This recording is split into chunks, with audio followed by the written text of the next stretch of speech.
Hey guys, welcome to our second episode of Down the Line. This time we will take a closer look at the United States Navy battleship line. Again, no historical details, but let's see how they perform in the game. What are the defining features? As one of the first line of battleships in the game, they don't need any special gimmicks.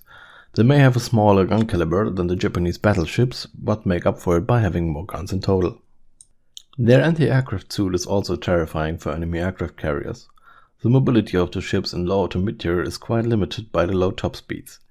But don't worry, the issue is no longer present at Tier 8 and above.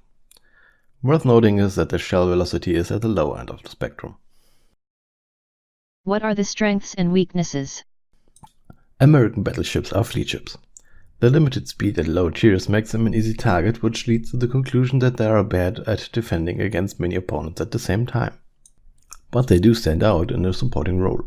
The anti-air capabilities combined with a high alpha damage make the perfect ships to form a pushing force. How are you supposed to play the ships? Like I said, you want to help your team whenever possible.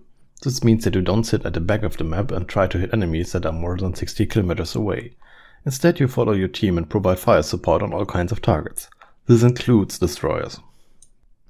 Try to draw the attention away from your cruisers. If you get focused too much, fall back and let the other battleships tank for a bit while you recover for your next approach. Are there ships that stand out? The only ship that is somewhat different is the North Carolina.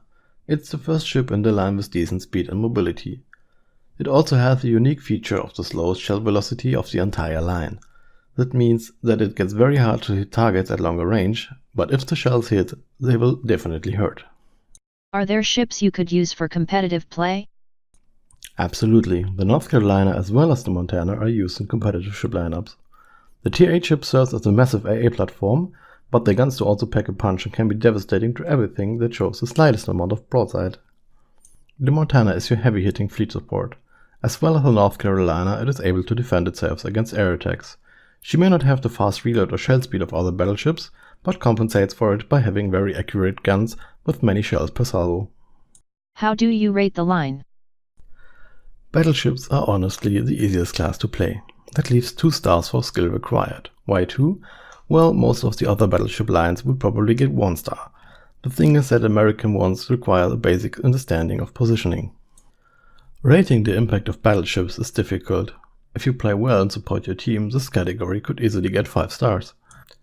On the other hand, if someone sits 17 kilometers away from the nearest enemy, his impact is equivalent to 0 stars.